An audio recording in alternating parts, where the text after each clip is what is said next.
Na próxima sessão, examinaremos o efeito da lamotrigina sobre o prolongamento do QTc e o alargamento do QRS, pois essas foram as duas principais preocupações destacadas pela advertência da FDA. Portanto, para relembrar, quando pensamos no intervalo QTc, isso inclui a despolarização e a repolarização ventricular. Quando pensamos no intervalo QRS, ele é uma parte do intervalo QTc, mas é a parte que se concentra apenas na despolarização ventricular.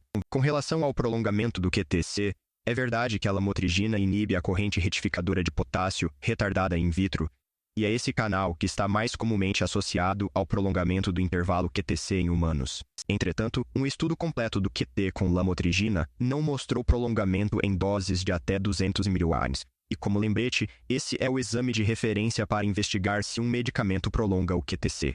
Em um estudo completo do intervalo QT, o medicamento é comparado a um placebo e a um agente que sabidamente prolonga o intervalo QTc, e a lamotrigina não apresentou prolongamento nesse estudo. Além disso, um estudo controlado e randomizado constatou que nenhum paciente apresentou prolongamento do intervalo QTc durante o uso da lamotrigina.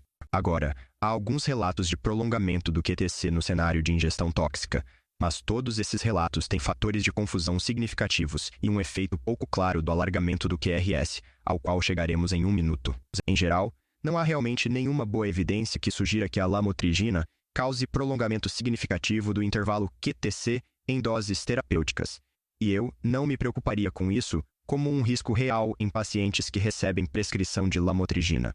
Vamos mudar agora para pensar no alargamento do QRS.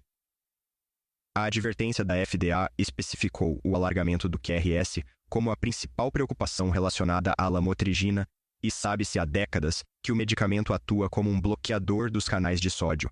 E sabemos que os bloqueadores dos canais de sódio causam o alargamento do QRS. O alargamento do QRS é, de fato, o resultado cardíaco adverso mais comum documentado na literatura de relatos de casos com relação à lamotrigina, e está presente em metade de todos os relatos de casos que documentaram algum resultado cardíaco ruim. Em um estudo randomizado envolvendo pacientes idosos e também 2 pacientes em um estudo observacional de toxicidade da lamotrigina, foi relatado um leve alargamento do QRS.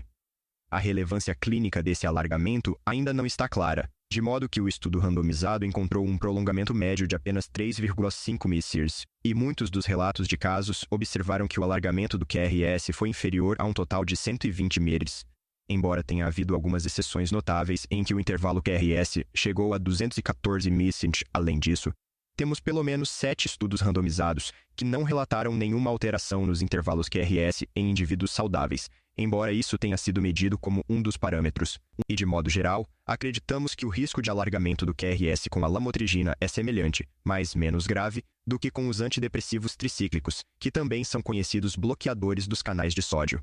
Portanto, para resumir alguns pontos-chave dessa sessão, não há realmente nenhuma evidência que sugira que a lamotrigina cause prolongamento do intervalo QTc em doses terapêuticas.